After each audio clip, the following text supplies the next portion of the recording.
Hello everyone, this is આકાશ અકાની. તમે મારી YouTube channel પણ જોઈ જ હશે. પણ આપણે આજે લેક્ચરમાં વાત કરીશું લેક્ચર નંબર 8, ચેપ્ટર નંબર 6, આનુવંશિકતાનો આણ્વીય આધાર. આનુવંશિકતાના આણ્વીય આધારની અંદર આપણે અત્યાર સુધી ભણી ગયા કે પ્રત્યાંકન કઈ રીતે થાય, ભાષાંતરણ કઈ રીતે થાય, સ્વયંજનન કઈ રીતે થાય. સ્વયંજનન, ભાષાંતરણ કે પ્રત્યાંકન બધી ક્રિયા થવા માટે જવાબદાર કોણ છે? જનીન. કારણ કે ક્રિયા માટે જવાબદાર કોણ હશે? જનીન.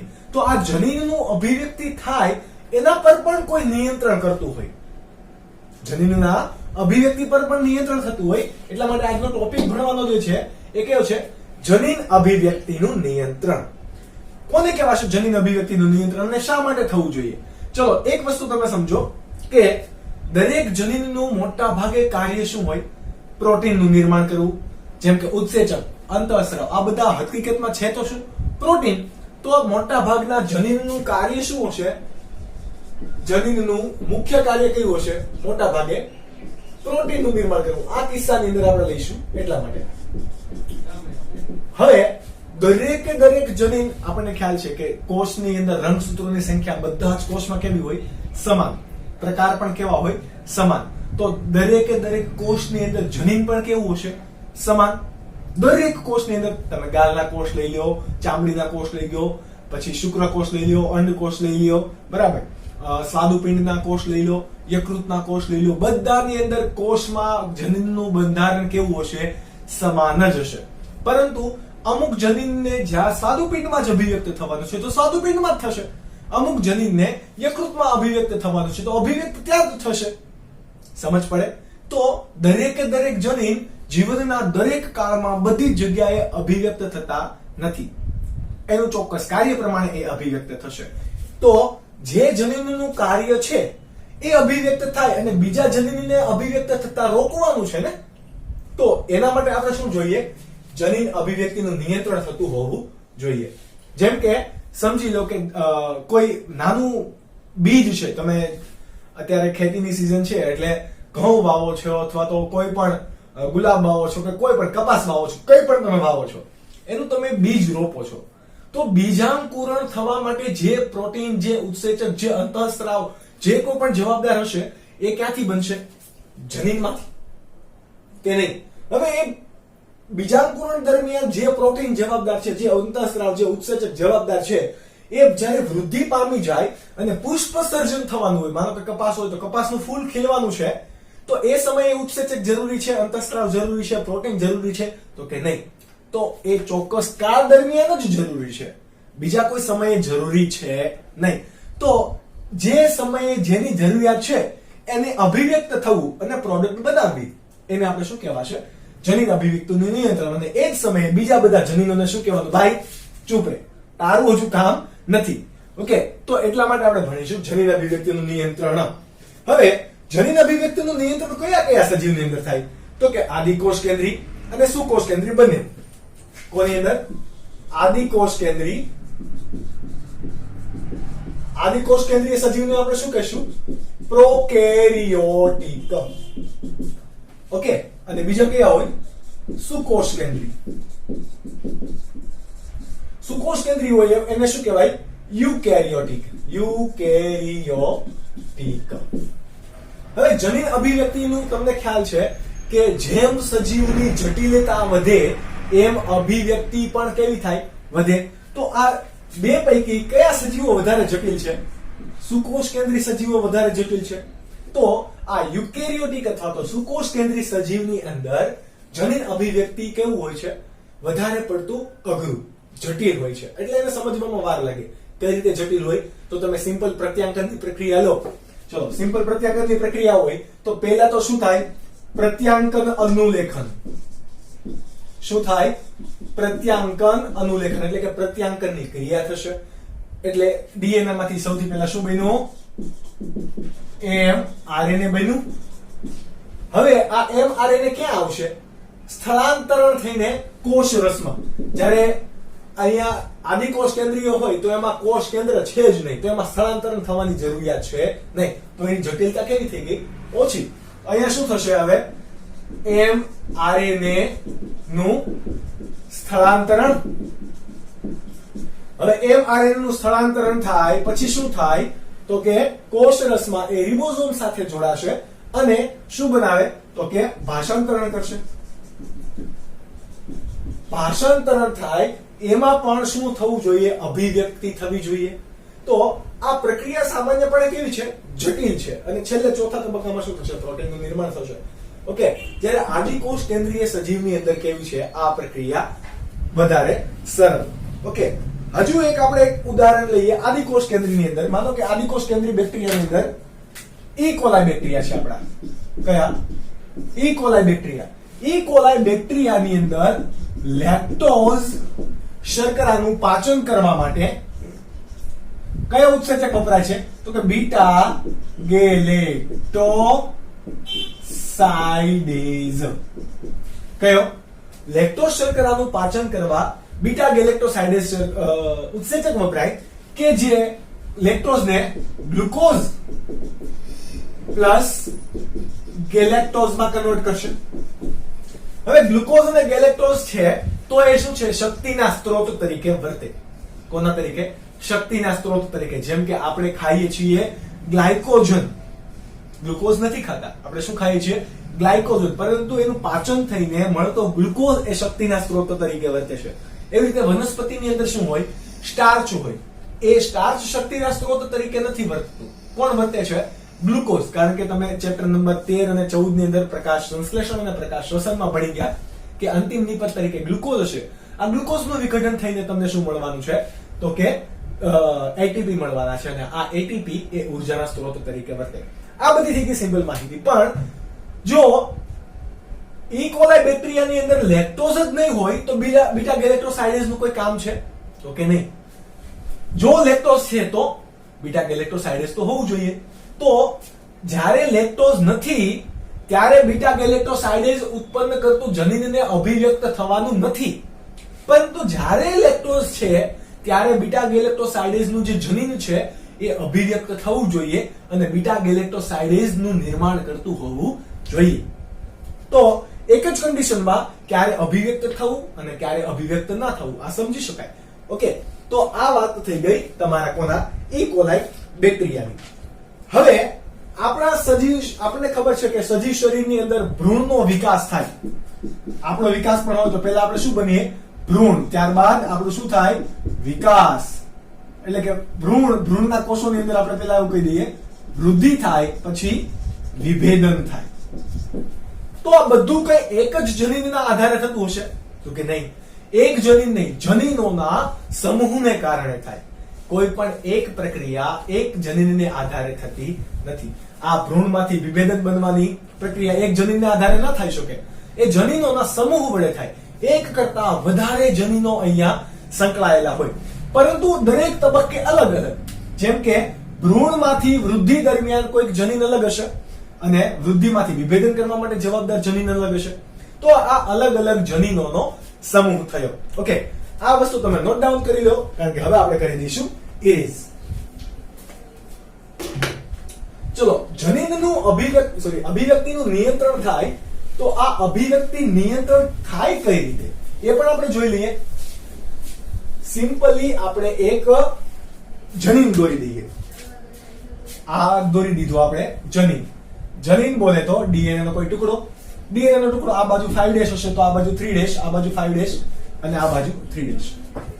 પ્રત્યાંકન થવાનું છે ને સૌથી પહેલા પ્રત્યાંકન થવાનું. તો પ્રત્યાંકન થવા માટે પહેલો તબક્કો કોણ હોવું જોઈએ? ત્યાં પ્રમોટર હોવું જોઈએ. આ ભાગ કોણ છે? પ્રમોટર. પછી આપણને ખબર છે પ્રત્યાંકન થવા માટે બંધારણીય જનીન હોવું જોઈએ અને છેલ્લે શું હોવું જોઈએ? સમાપ્તિ સંકેત, એટલે કે સમાપક. આ હોવું જોઈએ. પરંતુ આ પ્રત્યાંકન પામતા જનીનની સાથે પ્રત્યાંકન થવું કે ના થવા દેવું અને અભિવ્યક્તિનું નિયંત્રણ કોણ કરશે?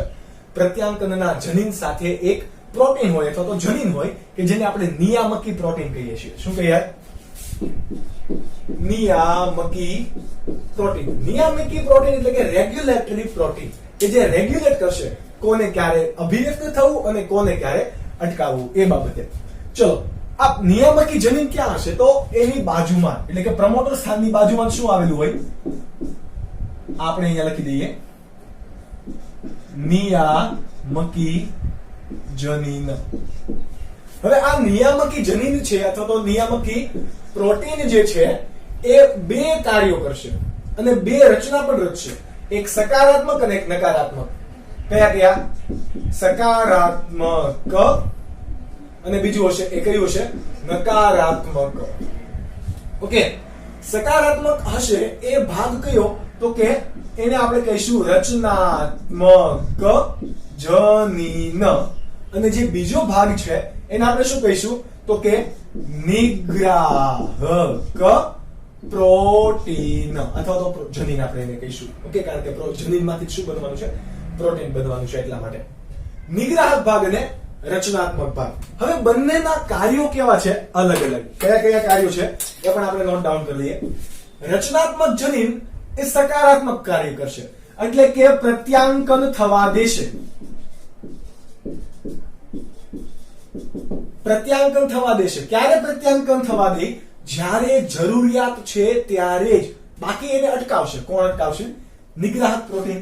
તો પ્રત્યાંકન થવા દેવા માટે જવાબદાર કોણ છે? રચનાત્મક જનીન, અથવા તો એને આપણે શું કહીશું?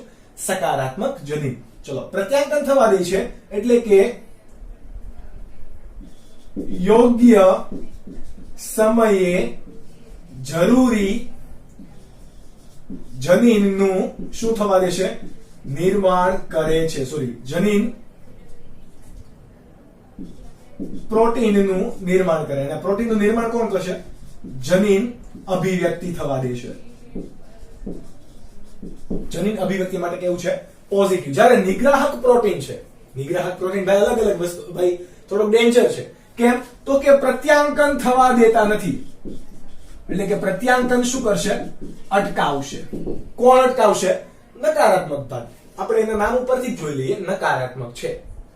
ઓકે, પ્રત્યાંકન અટકાવશે. કઈ રીતે પ્રત્યાંકન અટકાવશે? તો કે એ ઓપરેટર સાથે જોડાઈને શું કરશે? તો કે પ્રત્યાંકન માટે જવાબદાર કોણ હોય? RNA polymerase. કોણ જવાબદાર હોય? આરએનએ પોલિમરેઝ ને, સોરી, ઓપરેટર સાથે જોડાઈને આરએનએ પોલિમરેઝ ને શું કરશે? તો કે ક્રિયા વિધિ થતા અટકાવશે. જો આરએનએ પોલિમરેઝ જ એ જનીન, એટલે કે ડીએનએ, અહીંયા જુઓ તમારો કોણ છે? આરએનએ પોલિમરેઝ હોય આ જગ્યાએ, એને તમે આ દિશામાં, એટલે કે 5'3' દિશામાં આગળ ગતિ જ ના કરવા દો તો શું થશે? તો તમારું પ્રત્યાંકન નહીં થાય, ને પ્રત્યાંકન નહીં થાય તો તમારા પ્રોટીન બનશે નહીં, સોરી એમઆરએનએ બનશે નહીં, અને એમઆરએનએ નહીં બને તો ભાષાંતરણ નહીં થાય, અને ભાષાંતરણ નહીં થાય તો પ્રોટીન નહીં બને. That is so simple. પરંતુ આપણે જો આ નિગ્રાહક અથવા તો નકારાત્મક ભાગને અટકાવવો હોય તો, નિગ્રાહક અથવા તો એને અટકાવવો હોય તો આપણે શું કરશું? તો કે પ્રેરક ઉમેરીશું. પ્રેરકને આપણે બીજું શું કહેવાશે? ઇન્ડ્યુસર. કોઈ પ્રક્રિયા પ્રેરવા માટે જવાબદાર ઘટક કે જેને શું કહેવાય? પ્રેરક. ઓકે, તો પ્રેરક ઘણીવાર શું હોઈ શકે? તો કે પૂર્વગામી પદાર્થ. કેવો? પૂર્વગામી પદાર્થ. પૂર્વગામી પદાર્થ બોલે તો તમારે માનો કે લેક્ટોઝનું અભિવ્યક્તિનું નિયંત્રણ કરવું છે, તો લેક્ટોઝ જ જો પ્રેરક પદાર્થ તરીકે વર્તે તો એને શું કહેવાશે? પૂર્વગામી પદાર્થ. એટલે કે પ્રક્રિયામાં જે ઘટક વપરાય છે એનો એજ કોના તરીકે ઓળખાય? પૂર્વગામી પદાર્થ. અથવા તો ઘણી વખત અંતઃસ્ત્રાવ હોઈ શકે. એ કોણ હોઈ શકે? ઘણી વખત અંતઃસ્ત્રાવ, ઘણી વખત પ્રોટીન હોઈ શકે કે જે શું કરશે? નિગ્રાહક સાથે જોડાઈને શું કરે? નિગ્રાહક કે જે અવરોધન કરતું હતું એની સાથે જોડાઈને શું કરશે? અભિવ્યક્તિ થવા દેશે.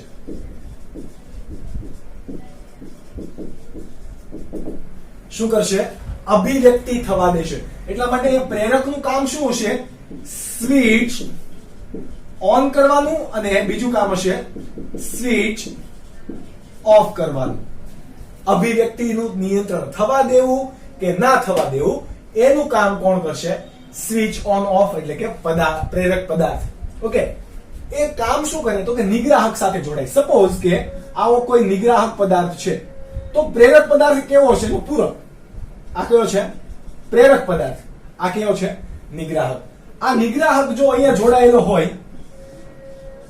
તો અહીંયાથી તમારો આરએનએ પોલિમરેઝ એ આગળ વધી શકશે નહીં. પરંતુ હવે તમારો પ્રેરક પદાર્થ આવે છે, એ નિગ્રાહક સાથે જોડાઈને આવી કઈક રચના બનાવે છે. તો આ રચના નિયામકી જનીન અથવા તો ઓપરેટર સાથે જોડાઈ શકશે નહીં. જોડાઈ નહીં શકે તો જનીન ઉપર ક્યાંય અવરોધ આવતો નથી. અવરોધ નહીં આવે તો આરએનએ પોલિમરેઝ એ પ્રત્યાંકનની ક્રિયા દ્વારા એમઆરએનએ બનાવશે, અને એમઆરએનએ બનાવે તો એના જનીનની અભિવ્યક્તિ થાય, એટલે કે ભાષાંતરણ થશે, ત્યારે ચોક્કસ પ્રકારના પ્રોટીન પણ બનાવશે. હવે તમે આટલા ટોપિકની અંદર તમે ક્યારનો સાંભળો છો ઓપરેટર ઓપરેટર ઓપરેટર. તો વોટ ઇઝ ઓપરેટર? ઓપરેટર એટલે કે કોઈ પણ ચાલક ઘટક ઓપરેટ કરતું હોય અથવા તો પ્રક્રિયાને ચલાવતું હોય એવા ઘટકને શું કહેવાશે? ઓપરેટર ઘટક. એ પણ જોઈ લઈએ. ઓપરેટર આપણે એને ઓ સંજ્ઞા વડે દર્શાવીશું. હવે ઓપરેટર એ પણ ક્યાં આવેલું હોય? તો કે પ્રમોટર સ્થાનની બાજુમાં, એટલે અથવા તો નિયામકી જનીનની બાજુમાં. ક્યાં છે પ્રમોટર? તો કે આ રહ્યું. એની બાજુમાં જ કોણ આવેલું હોય? તમારું ઓપરેટર. ઓપરેટર તમે કહો કે આપણે જેને બંધારણીય જનીન કહેતા હતા પ્રત્યાંકન એકમમાં, એ બંને કેવા? સમાન. પરંતુ આ ઓપરેટર ભાગ આપણે એટલા માટે નામ આપીશું કારણ કે એ અભિવ્યક્તિનું નિયંત્રણ કરશે. બાકી આ કામ શું છે? એ જનીન છે એ ચોક્કસ પ્રકારના ઉત્સેચકો બનાવશે, બંધારણીય જનીન. પરંતુ એ બનાવવા દેવા કે ના દેવા એનું નિયંત્રણ કરતા ઘટક, ચાલક એનું સંચાલન કરતા ઘટક કોણ? ઓપરેટર. ઓપરેટર સામાન્ય પ્રકારે ઝેડ, વાય અને એ ત્રણ ભાગમાં વિભાજિત હોય, પરંતુ અલગ અલગ પ્રકારના ઓપરેટર હશે તો અલગ અલગ પ્રકારના ભાગ પણ હશે. આપણે જે તમારા એનસીઈઆરટી ટેક્સ્ટ બુક પ્રમાણે ભણવાના છીએ એ લેક ઓપરેટર છે, એટલા માટે તમને બંધારણીય જનીન અનુસાર મેં તમને ત્રણ ઓપરેટરના નામ આપી દીધા. ઓકે. અને આ ઓપરેટરની આગળની સાઈડ હશે ઓ. આવી રીતે આ તમારું કયું છે? જનીન છે. સપોઝ કે આ જનીન છે અને આ તમારો ભાગ કયો છે? ઓપરેટર. હવે ઓપરેટર ભાગ પાસે શું હોય? ચોક્કસ સ્થાન કે જ્યાં નિગ્રાહક જોડાઈ શકે. નિગ્રાહક તમારો પદાર્થ કોઈક આવો છે. ચલો, આ કેવો છે? નિગ્રાહક એટલે કે નકારાત્મક ભાગ. આ ભાગ જો અહીંયા જોડાઈ શકે, બંધ બેસની રચના છે તો કે યસ, આ રીતે જોડાઈ જશે. જોડાઈ ગયો તો તમારો અહીંયા આરએનએ પોલિમરેઝ હતો. આરએનએ પોલિમરેઝ એટલે કે આલ્ફા આલ્ફા શૃંખલા, બીટા બીટા શૃંખલા અને સિગ્મા. તો આરએનએ પોલિમરેઝ એ આગળ કાર્ય નહીં કરી શકે. કેમ? તો કે આ ભાગ જો અહીંયા અવરોધે છે. કોના સાથે જોડાયેલો છે? ઓપરેટર સાથે. એટલા માટે પ્રક્રિયા પૂરી થવા માટે અથવા તો પ્રક્રિયા કરવા માટે તમારો ઓપરેટર કેવો હોવો જોઈએ? મુક્ત હોવો જોઈએ. મુક્ત ઓપરેટર શું કાર્ય કરશે? તો કે પ્રત્યાંકન થવા દેશે. પરંતુ આપણે વાત કરીએ એમ બધા જ ઓપેરોન અલગ અલગ પ્રકારના છે, તો અહીંયા અભિવ્યક્તિ પણ કેવી થશે? અલગ અલગ. તો ઓપરેટર પણ કેવા આવશે? અલગ અલગ આવશે. એનસીઈઆરટી માં તમારે લેક ઓપેરન છે, એટલા માટે તમે આ વસ્તુ યાદ રાખજો. ચલો, આ ઓપરેટર મુક્ત છે તો અહીંયા એને કોઈ અવરોધ નડતો નથી. સેમ ટુ સેમ આ મુક્ત ક્યારે હશે? તમારો નિગ્રાહક તો અહીંયા છે જ, પરંતુ આપણે એવો કોઈ પદાર્થ ઉમેરીએ, એટલે કે પ્રેરક પદાર્થ હોય. આ પ્રેરક પદાર્થ આની સાથે, આ તમારો પ્રેરક પદાર્થને આપણે ઇન્ડ્યુસર કહીએ અને આ નિગ્રાહક એટલે કે નેગેટિવને આપણે એન કહીએ. આ બંને જોડાશે તો આવો આકાર બનાવી દીધો. જો આવો આકાર બનાવી દીધો પ્રેરક પદાર્થ નિગ્રાહક સાથે જોડાઈને. તો આ તમારો હવે જે નિગ્રાહક છે એ ઓપરેટર સ્થાને જોડાઈ શકશે નહીં. કેમ? તો કે બંધ બેસતી રચના જ નથી બનતી. આવી ગોળ છે ને એ બંધ બેસતી રચના. જો આવી રચના હોય તો જોડાઈ શકશે. આ ઓપરેટર આવું છે તો જોડાઈ શકશે, પરંતુ એવી રચના નથી. એટલા માટે તમારું ઓપરેટર સ્થાન એ કેવું રહે છે? નિગ્રાહકથી મુક્ત. અને નિગ્રાહકથી મુક્ત રહેવાને કારણે આરએનએ પોલિમરેઝ એ 5' to 3' દિશામાં ખસશે અને પ્રત્યાંકન કરશે. કઈ રીતે કરશે? તો આપણે પ્રત્યાંકન વાળા એકમમાં જોઈ લીધું. આ વસ્તુ થઈ ગઈ તમારી બેઝિક માહિતી. હવે જે તમારું મેઇન છે લેક ઓપેરોન એ ભણીશું. ત્યાં સુધીમાં તમે એટલું નોટ ડાઉન કરી લો. હવેનો ટોપિક છે લેક ઓપેરોન. અત્યાર સુધી આપણે નિયામકી જનીન એટલે કે ઓપરેટર જનીન નો આપણે ખ્યાલ મેળવી લીધો. હવે આપણે જે ભણવાનું છે એ ઓપરેટર જનીનની ક્રિયાવિધિ. ઓપરેટર જનીન છે એને સામાન્ય રીતે ઓપેરોન તરીકે ઓળખાશે. કોના તરીકે? ઓપેરોન. આવા ઘણા બધા ઓપેરોન હોય, જેમ કે લેક્ટોઝ માટેનું, કોના માટેનું? લેક્ટોઝ માટેનું અભિવ્યક્ત અથવા તો ઓપરેટર કરતું જે જનીન છે એને કઈ શું કહેવાશે? લેક ઓપેરોન. એવી રીતે આપણી પાસે બીજા ટ્રિપ્ટોફેન નું ઓપરેટર કરતો જનીન એટલે કે ટ્રિપ ઓપેરોન, હિસ ઓપેરોન, પછી વેલાઇન હોય તો વેલ ઓપેરોન, એરાઇલ હોય તો એરા ઓપેરોન વગેરે વગેરે આપણા પાસે ઓપેરોન છે. એ પૈકી આપણે ભણશું એક આજે લેક ઓપેરોન. લેક ઓપેરોન એટલે કે લેક્ટોઝ ની ચયાપચયની ક્રિયાવિધિનું નિયંત્રણ કરતો જનીન એટલે કે લેક ઓપેરોન વડે આપણે એને કહીશું. શોધ કોણે કરી? તો કે વૈજ્ઞાનિક હતા જેકોબ અને બીજું હતું મોનાર્ડ. કોણ? વૈજ્ઞાનિક જેકોબ અને મોનાર્ડ. આ જેકોબ અને મોનાર્ડ નામના વૈજ્ઞાનિકોએ જ એવું કીધું કે કોઈ પણ જનીનની અભિવ્યક્તિ કરવા માટે પણ અન્ય કોઈ જનીન હોવું જોઈએ. આ શોધ કરી એ બદલ એને શું આપવામાં આવ્યું? Nobel price. તો કે સૌથી મોટું પ્રાઇઝ કોને કહેવાય? તો કે નોબેલ પ્રાઇઝ. સૌથી મોટું એટલે કે એમાં એની રોયલ્ટી પણ મળે, પૈસા પણ મળે, રિસ્પેક્ટ પણ મળે અને પછી એને કમાવાની જરૂર રહી નહીં. ઓકે, તો જેકોબ અને મોનાર્ડને આ નોબેલ પ્રાઇઝ પણ મળ્યું. શા માટે? કારણ કે એની શોધ એ સૌથી વિશિષ્ટ હતી એટલા માટે. હવે એને ઓપેરોનનો ખ્યાલ આપી દીધો. એને એવું કીધું કે ઈ કોલાઈ નામના બેક્ટેરિયાની અંદર, ફરીથી બાયોટેકનોલોજી અથવા તો જેનેટિક આવે એટલે આપણે કોને લઈશું? ઈ કોલાઈ બેક્ટેરિયા. તો ઈ કોલાઈ બેક્ટેરિયાની અંદર જ્યારે વિવિધ શર્કરા દાખલ કરવામાં આવે, શું? વિવિધ શર્કરા દાખલ કરવામાં આવે ત્યારે ઘણા બધા પ્રકારના ઉત્સેચકોની ક્રિયાવિધિ કેવી હોય છે? અલગ અલગ. એટલે કે વિવિધ ઉત્સેચકોની ક્રિયાવિધિ કેવી દેખાય છે? અલગ અલગ દેખાય છે. સમજ પડી? પરંતુ જ્યારે લેક્ટોઝ ઉમેરવામાં આવે, કોણ? કેમ? તો આપણે કોની વાત કરીએ છીએ? લેક ઓપેરોનની. લેક્ટોઝ ઉમેરવામાં આવે તો લેક્ટોઝનું ચયાપચય કરવા માટે અથવા તો પાચન કરવા માટે, એને તોડવા માટે આપણે હમણાં વાત કરી કયો ઉત્સેચક જરૂરી છે? તો કે બીટા ગેલેક્ટોસાઇડેઝ.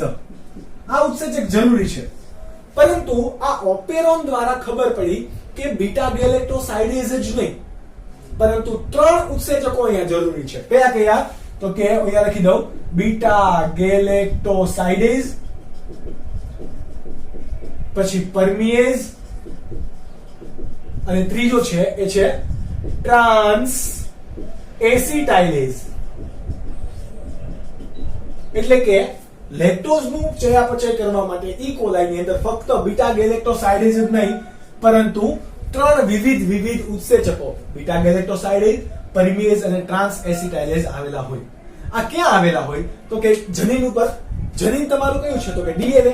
આ ડીએનએ અહીંયા એક બાજુ 5' છેડો હશે તો આ બાજુ 3' છેડો. ચલો, એક સ્થાને પ્રત્યાંકન કરવાનું બાકી છે. હજી આપણું આ કયું છે? ડીએનએ છે. યાદ રાખજો. કોણ છે? ડીએનએ. હવે પ્રત્યાંકન કરવા માટે આપણે હમણાં ભણી ગયા કે પ્રત્યાંકન ઉપર નિયમન કરતા જનીનો પણ આવેલા હોય કે જેને શું કહેવાશે? નિયામકી જનીન. આ પી સ્થાન બોલે તો પ્રમોટર છે. અહીં આપણે લખતા જઈએ પ્રમોટર. આ ઇન્હિબિટર એટલે કે નિયામકી જનન છે, નિયામકી જનીન. અને આ ઓ ફોર ઓપરેટર જનીન. અને આપણે એવું કીધું હતું કે ઓપરેટર જનીન વિવિધ ભાગો ધરાવતા હોય તો એના 3 ભાગો છે, ઝેડ, વાય અને એ. કયા કયા? ઝેડ, વાય અને એ. આ ઝેડ, વાય, એ નું કામ પણ કેવું છે? અલગ અલગ.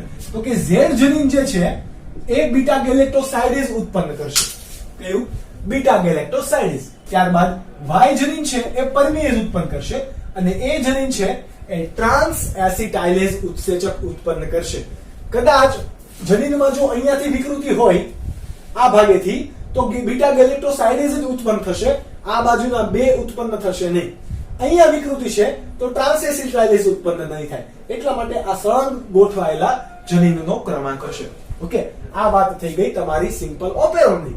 હવે ઓપેરોનમાં આપણે હમણાં ભણી ગયા કે 3 નું કામ શા માટે છે? પહેલું, બીટા ગેલેક્ટોસાઇડેઝ તો એનું પાચન કરશે. ત્યારબાદ પરમિએઝ, તો એ લેક્ટોઝની પારગમ્યતામાં વધારો કરે. તમને પૂછશે કે 3 અલગ અલગ કાર્યો શા માટે કરશે? તો બીટા ગેલેક્ટોસાઇડેઝ, તો કે જ્યારે પણ લેક્ટોઝ હશે ત્યારે શું કરશે? આપણું એ કાર્ય પર લખતા જઈએ તો કે લેક્ટોઝ નું પાચન કરવામાં મદદ કરશે.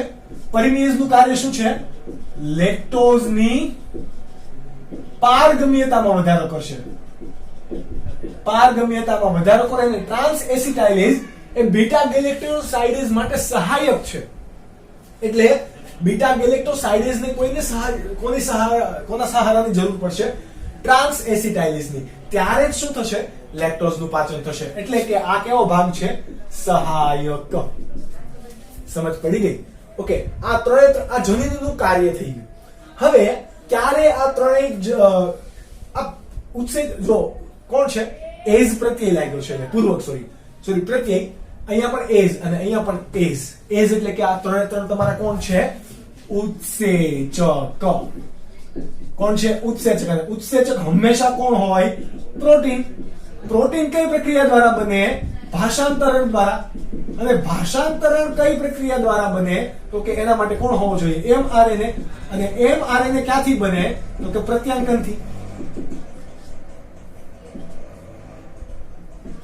સમજો છો તમે? એટલે કે આ તમારું જે શું છે? ખાલી ડીએનએ છે. હવે એનું અહીંયા પ્રત્યાંકન થશે તો mRNA બનશે. અને mRNA નું ભાષાંતરણ થઈને જ શું બનશે? પ્રોટીન. પરંતુ પ્રત્યાંકન થવા દેવું કે ન થવા દેવું, આનું નિયમન કોણ કરશે? ઓપરેટર જનીન અને આ તમારા બંધારણીય જનીન. કઈ રીતે કરશે? તો આપણને ખબર છે કે નિયામકી જનીન શું શું ધરાવે? તો કે એક ભાગ હોય એ કેવો હશે? તમારો રચનાત્મક ભાગ. આ તમારો કયો છે? રચનાત્મક જનીન. અને એક બીજું જે હશે એને આપણે અહીંયા ડ્રો કરીએ. ક્યાં ગયું? અહીંયા. હા, તો એક ભાગ હશે એને આપણે કહીશું નિગ્રાહી. આ વડે આપણે દર્શાવીએ છીએ. તેલના ડબ્બો ભંગાર વાળો આવે છે પણ આપણે એનાથી ડિસ્ટર્બ નહીં થઈએ. આ ભાગ એ કોણ છે? નિગ્રાહક. કોણ છે? નિગ્રાહક, કે જે અવરોધ કરશે. એટલે કે નિગ્રાહક આપણું કેવું છે? નેગેટિવ છે. જ્યારે આ ભાગ આપણો કેવો છે? પોઝિટિવ છે. આ વસ્તુ યાદ રાખજો. એટલે સકારાત્મક ભાગ અને નકારાત્મક ભાગ. આ સિમ્પલ વાત થઈ ગઈ. હવે જ્યારે સ્વિચ ઓફ હશે, કેવી? સ્વિચ ઓફ હશે તો શું થશે? પ્રત્યાંકન થઈ શકશે નહીં. પ્રત્યાંકન થવા માટે આપણને ખ્યાલ છે કે આરએનએ પોલિમરેઝ નામનો ઉત્સેચક પ્રમોટર સ્થાન સાથે જોડાવો જોઈએ. ચલો, જોડાઈ ગયો. પરંતુ એ હવે કઈ દિશામાં ખસશે? 5-3' દિશામાં ખસે ત્યારે તમારે એક કિસ્સાની અંદર આપણે જોઈએ સ્વિચ કેવી છે? સ્વિચ ઓફ છે. સ્વિચ ઓફ એટલે કે પ્રત્યાંકન થઈ શકશે નહીં. Switch off. આ ઘટનાની અંદર આપણે સ્વિચ ઓફ ભણીએ. સ્વિચ ઓફ હોવી એટલે કે તમારો નિગ્રાહક પ્રોટીન છે એ ઓપરેટર સાથે આમ જોડાયેલો છે. જુઓ, ઓપરેટર સાથે જોડાયેલો છે. આ ઓપરેટર સાથે જોડાયેલો છે તો તમારો આ આરએનએ પોલિમરેઝ 5-3' દિશામાં જશે તો ક્યાં આવીને અટકી જશે? અહીંયાથી આગળ જઈ શકશે નહીં. અહીંયાથી આગળ જઈ શકે નહીં તો આ બીટા ગેલેક્ટોસાઇડેઝ નહીં બને, પરમિએઝ પણ નહીં બને અને ટ્રાન્સ એસિટાઇલેઝ પણ બનશે નહીં. એટલે કે આપણે શું કહેવાય? પ્રત્યાંકન થતું નથી. પ્રત્યાંકન નહીં થાય તો mRNA પણ નહીં બને. mRNA નહીં બને તો આપણા જનીનની અભિવ્યક્તિ દ્વારા ભાષાંતરણ પણ નહીં થાય. અને ભાષાંતરણ નહીં થાય તો તમારું પ્રોટીન પણ બનશે નહીં. તો એ ક્રિયાને આપણે શું કીધું? Switch off. હવે ત્યારબાદ અહીંયા જે ભણીએ એને શું કહેવાશે? Switch on. ઓકે, આ સ્વિચ ઓફ છે, આ સ્વિચ ઓન છે.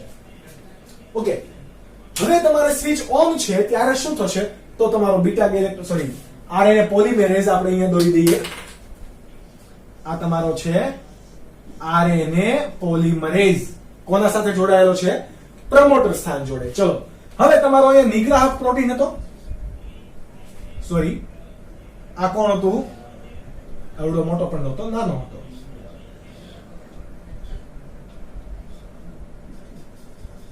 સ્વિચ ઓન ક્યારે થાય એની વાત કરીએ છીએ. આ કોણ છે? તમારો નિગ્રાહી. નિગ્રાહીની સાથે જ્યારે આપણે કોઈ શું જોડીએ? પ્રેરક પદાર્થ એડ કરીએ. આ કોણ છે? પ્રેરક. કયો? પ્રેરક. અને આ ભાગ બ્લેક કલર થી આપણે કરેલ છે, એ કોણ છે? નિગ્રાહક. પ્રેરક પદાર્થને કોઈ પણ માધ્યમની અંદર ઉમેરવામાં આવે તો એ શું કરશે? નિગ્રાહક સાથે જોડાઈ જશે. એટલે કે આ બંને જોડાઈને કોઈક આવો ઘટક બનાવી દે છે. જુઓ,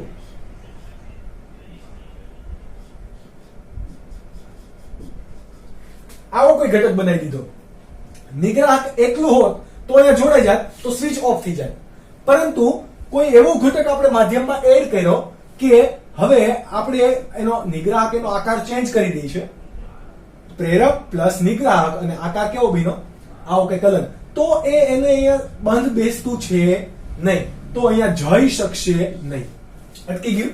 નહીં જઈ શકે. એટલે વચ્ચે જો આરએનએ પોલિમરેઝ ને કોઈ અવરોધ મળ્યો નહીં. અવરોધ નથી મળ્યો એટલે આરએનએ પોલિમરેઝ 5' 3' દિશામાં ગતિ કરશે. ઓપરેટર જનીનથી બંધારણીય જનીન Z ઉપર આવશે.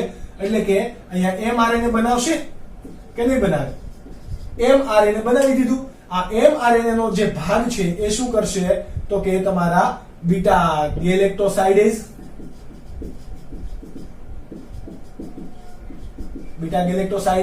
ત્યારબાદ પરમિએઝ અને ત્યારબાદ ટ્રાન્સ એસિટાઇલેઝ નામના ઉત્સેચક કઈ પ્રક્રિયા દ્વારા બનાવશે?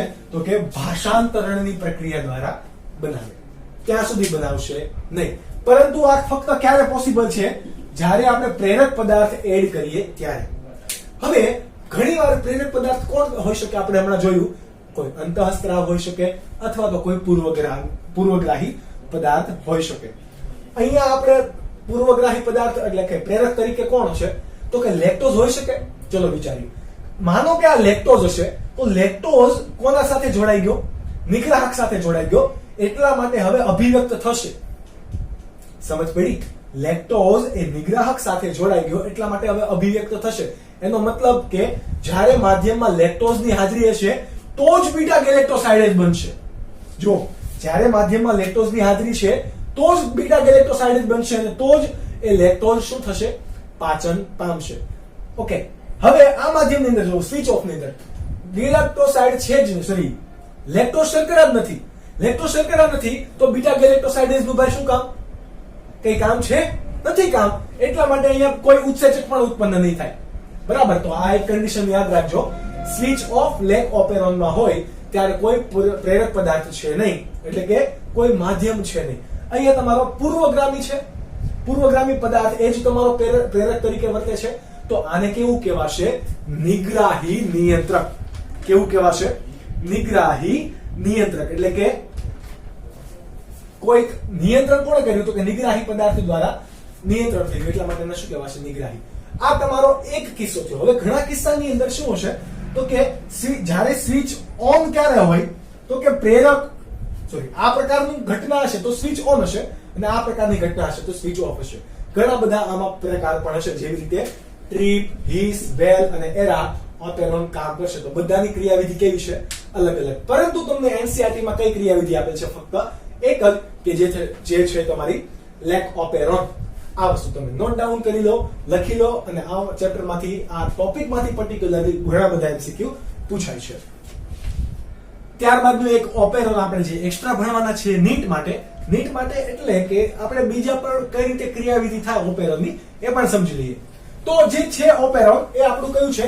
ટ્રીપ ઓપેરોન. ટ્રીપ બોલે તો ટ્રિપ્ટોફેન માટેનું ઓપેરોન. હવે આપણે લેક ઓપેરોન કોનામાં જોયું હતું? ઈ કોલાઈમાં. આ કોની અંદર છે? સાલ્મોનેલામાં. સાલ્મોનેલા ટાઇફી બેક્ટેરિયાની અંદર. હવે એની અંદર શું હોય? તો કે ટ્રિપ્ટોફેનની આવશ્યકતા છે. ટ્રિપ્ટોફેન બોલે તો કેવું છે તમારું? આવશ્યક ઘટક. તો એની આવશ્યકતા વધારે છે.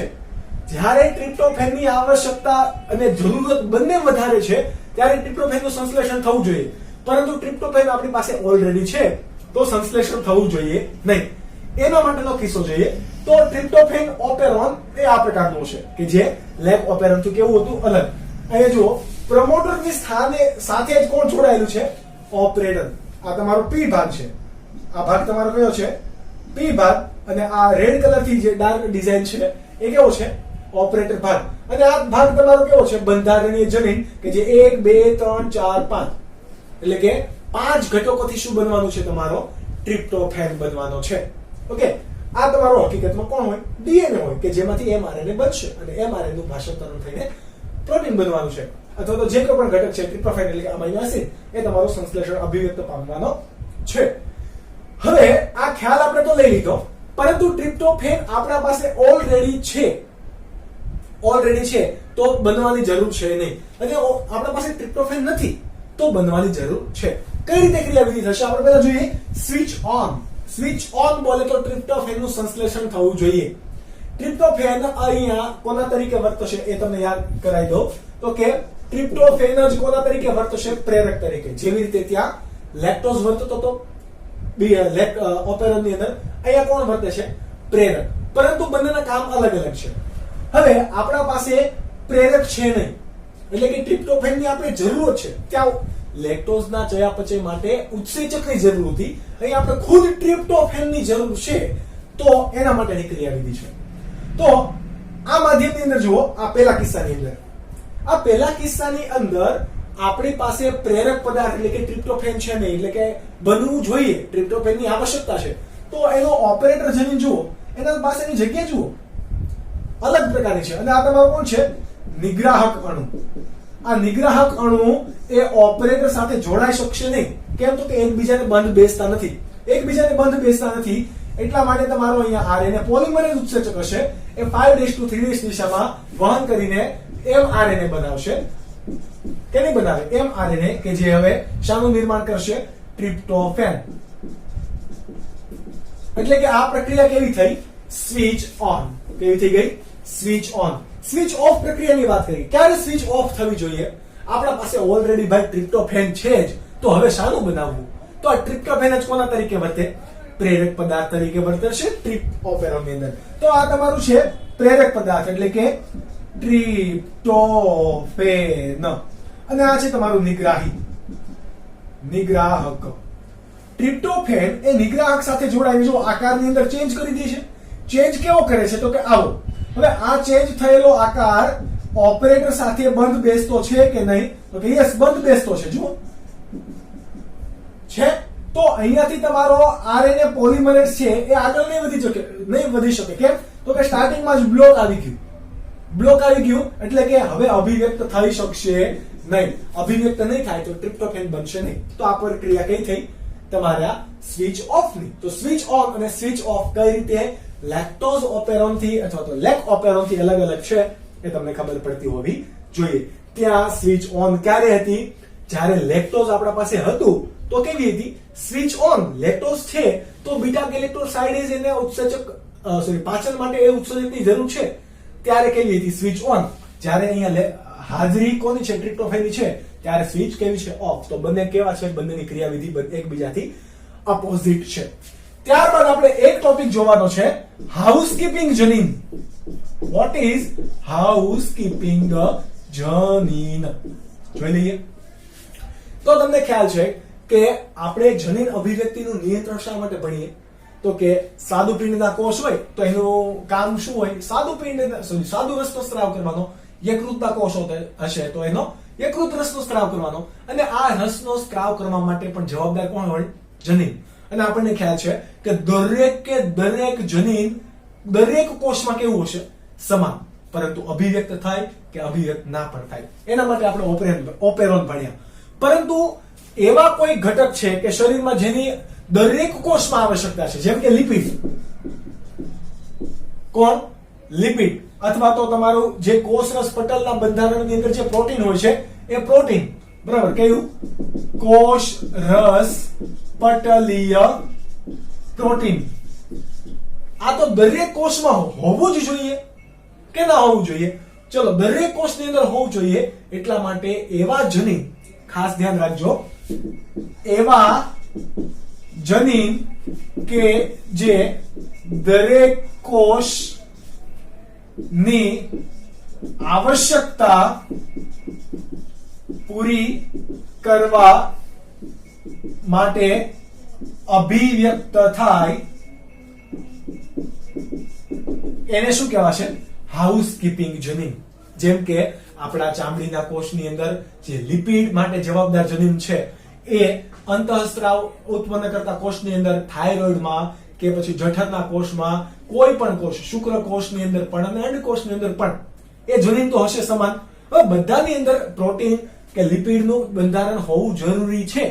તો એવા કોઈ ઘટક કે દરેક કોષની અંદર જેની આવશ્યકતા છે એવા ઘટકના નિર્માણ માટે જે જનીન આવશ્યક હોય અથવા તો જે અભિવ્યક્ત થાય એવા જનીનને શું કહેવાશે? હાઉસકીપિંગ જનીન. અહીંયા સુધી તો આપણે ટોપિક રાખીએ. નેક્સ્ટ હવે 2 લેક્ચરમાં આપણું ચેપ્ટર ખતમ થશે. એ પહેલા તમે ઇઝીલી એમસીક્યુ બધા સોલ્વ કરી શકો છો. તમને ઓલરેડી મટીરીયલ આપેલા છે. આ મટીરીયલમાંથી એમસીક્યુ સોલ્વ કરો. કોઈ પણ ડાઉટ હોય તો પછી તમે મને જણાવજો. એ હું ડાઉટ સોલ્વ કરવાની અને તમને આન્સર આપવાની પૂરેપૂરી ટ્રાય કરીશ. ત્યાં સુધી તમે વાંચતા રહો, મસ્ત રહો અને જેટલી બને એમ મહેનત કરતા રહો. આ તમારો લેક ઓપેરોન છે તો લેક ઓપેરોન તમારું એનસીઆરટી માટે ખૂબ જ મોસ્ટ આઈએમપી છે.